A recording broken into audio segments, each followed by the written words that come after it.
Dear friends, this is Prithviraj from Bangalore connecting with you once again through this short message on salvation. In Romans 1:18 we read that the wrath of God is being revealed from heaven against all the godlessness and wickedness of people. In Bible we come across many incidents manifesting the wrath of God against His people for their disobedience. God's wrath is the response of His holiness and righteousness towards evil and towards intrusion of evil into His world. Someone said that the wrath of God is His steady, unrelenting, unremitting, uncompromising hostility to evil in all its forms and manifestations. Bible informs us about the day of judgment, and we are under the condemnation of God because of our rebellion and disobedience. Our sins separate us from God, and the consequence of our sin is death. The divine wrath hangs over us unless or until it is taken away. Though the wrath of God is mentioned several times in the Bible, it is also counteracted by the theme of salvation. In Romans 5:8 and 9, we read that God demonstrates His own love for us in this: while we were still sinners, Christ died for us. Since we have now been justified by His blood, how much more shall we be saved from God's wrath through Him? In Romans 3:23 we read that without salvation we are dead in our sins. In John 3:14 onwards, we are told that without salvation we are condemned.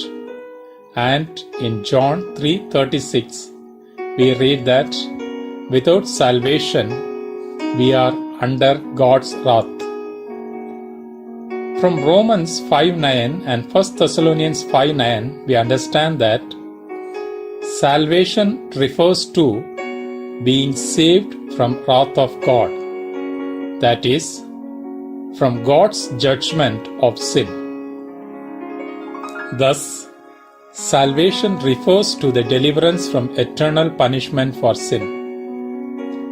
We are reconciled to God through Christ. God has rescued us from the penalty of sin through the blood of Christ. In 1 John 2:2 we read that Christ is the atoning sacrifice for our sins and for the sins of the whole world. Salvation is the gift of God and is given freely to all who truly believes in the finished work of Jesus Christ on the cross. In Acts 4:12, we are told that there is no other name under heaven given to mankind by which we must be saved. Christ is the only way for salvation. We are lost without Christ.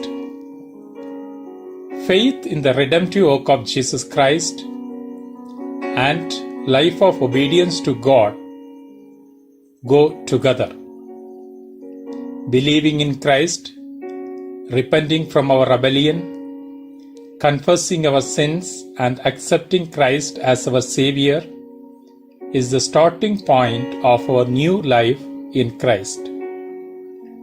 Salvation from the punishment of sins is also called justification, which means the God's act of removing the guilt and penalty for sin and making a sinner righteous through Christ's atoning sacrifice.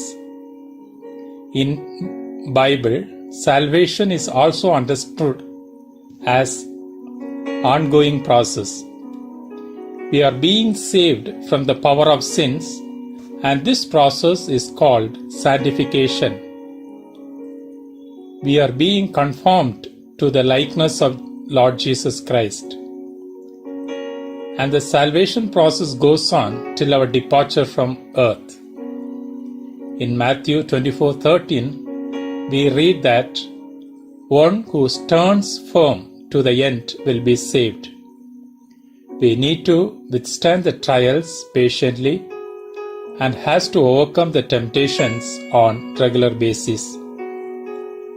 In our pluralistic society, we have made the concept of God user-friendly and derived a convenient doctrine that God is only love and would never punish sin, but the truth is, God will judge all who have never repented and trusted in Christ. In order to escape the wrath of God, we have to receive the salvation that is given freely to whoever believes in the redemptive work of Christ and consistently follow Him through their conscious efforts. Thank you for listening. May God bless you.